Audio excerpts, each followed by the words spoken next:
ಭಾಷಾ ವಿಷಯದವರೆಗೆ ಆ ಒಂದು ಜವಾಬ್ದಾರಿಯನ್ನು ವಹಿಸ್ಕೊಟ್ಟಿರ್ತಾರೆ. 6 ತಿಂಗಳು 7 ತಿಂಗಳು ಇಟ್ಕೊಂಡು ಮುದ್ರಣ ಮಾಡಲಾರ್ದೇ ಹಿಂದಿರುಗಿಸಿಕೊಡುವಂಥದ್ದು. ನಾವೇನು ವಚನಗಳ ಕಟ್ಟುಗಳನ್ನು ಕೊಟ್ಟಿರ್ತಾರಲ್ಲ ಅವೆಲ್ಲ ಹಿಂದಿರುಗಿಸುವಂಥ ಒಂದು ಸಂದರ್ಭ ಬರ್ತದೆ. ಯಾಕಂದರೆ ಅವರು ಏನು ಭಾಷಾ ವಿಷಯನವರು ತಮ್ಮ ಧರ್ಮದ ಪ್ರಚಾರ ಮಾಡ್ತಿದ್ರಲ್ಲ ಅದಕ್ಕೆ ತದ್ವಿರುದ್ಧವಾದಂಥ ವಿಚಾರಗಳು ಈ ವಚನಗಳಲ್ಲಿ ಇರೋದರಿಂದ ಅದನ್ನು ನಾವು ಪ್ರಸಾದ ಮಾಡಲಿಲ್ಲ ಅಂತ. ಅಂದರೆ ಈ ಹೇಳುವ ಉದ್ದೇಶ ಏನಂದರೆ ಈ ಪತ್ರಿಕೋದ್ಯಮ ಹೆಂಗೆ ಬೆಳೆದು ಬಂತು ಅನ್ನೋದಕ್ಕೆ ಆ ಒಂದು 1843ರಲ್ಲಿ ಆರಂಭಗೊಂಡಂಥ ಮಂಗಳೂರು ಸಮಾಚಾರ ಅನ್ನೋ ಪತ್ರಿಕೆ ಅದು ಕನ್ನಡದ ಮೊದಲ ಪತ್ರಿಕೆ ಆಗಿರೋದ್ರಿಂದ ಜುಲೈ 1ನೇ ತಾರೀಕಿಗೆ ಅದು ಪ್ರಕಟ ಆಗಿರ್ತದೆ 1843 ಅದಕ್ಕೆ ಜುಲೈ 1ನೇ ತಾರೀಕಿಗೆ ನಾವು ಪತ್ರಿಕಾ ದಿನಾಚರಣೆಯನ್ನು ಆಚರಿಸ್ತೇವೆ. ಈ ಪತ್ರಿಕೋದ್ಯಮ ಬೆಳೆದು ಬಂದ ಬಗೆಯ ನೋಡುವುದಾದರೆ ನಾವು 3 ಹಂತದಲ್ಲಿ ಪತ್ರಿಕೋದ್ಯಮ ಬೆಳೆದು ಬಂದಂಥ ಹಂತಗಳನ್ನು ಗುರುತಿಸ್ಬೋದು. 1ನೇ ಹಂತ ಅಂದರೆ ಶೈಶವಾವಸ್ಥೆ ಅಂತ ಹೇಳ್ತಾರೆ. ಶೈಶವಾವಸ್ಥೆ ಅಂದರೆ 1843ರಿಂದ 1900ನೇ ಇಸ್ವಿ ತನಕ 1900ನೇ ಇಸ್ವಿ ತನಕ ಈ ಅವಧಿಯನ್ನು ನಾವು ಶೈಶವಾವಸ್ಥೆ ಅಂತ ಹೇಳ್ತೀವಿ.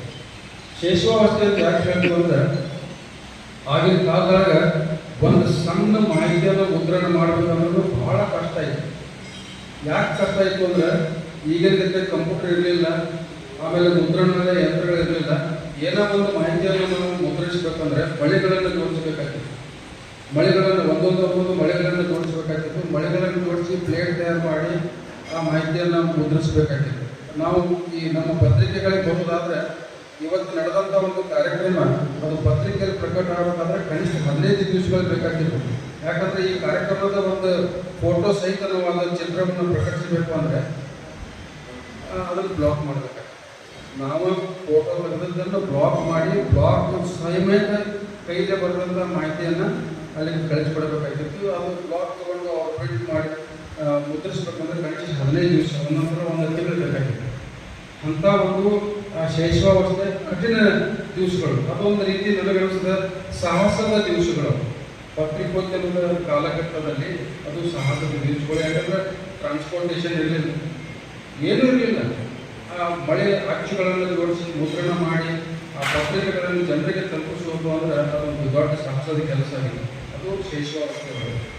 2ನೇ ಹಂತ ಅಂದರೆ 1900ರಿಂದ 1947 ಅಂದರೆ ಸ್ವಾತಂತ್ರ್ಯ ಪೂರ್ವ ಹಂತ, ಸ್ವಾತಂತ್ರ್ಯ ಪೂರ್ವ ಹಂತ ಅಂತ ಹೇಳಿ. ಈ ಹಂತದೊಳಗೆ ನಾವು ಅಭಿವೃದ್ಧಿ ಹಂತ ಅಂತ ಹೇಳಿ ಅನ್ಕೋಬೋದು. ಅಭಿವೃದ್ಧಿ ಹಂತ ಅನ್ಕೋಬೋದು. ಯಾಕಂದರೆ ಕೆಲವು ಕಾಯ್ದೆ ಕಾನೂನುಗಳು, ಪತ್ರಕರ್ತರಿಗೆ ರಕ್ಷಣೆ, ಪತ್ರಿಕೋದ್ಯಮ ಅದಕ್ಕೆ ಇರತಕ್ಕಂಥ ನೀತಿ ನಿಯಮಗಳು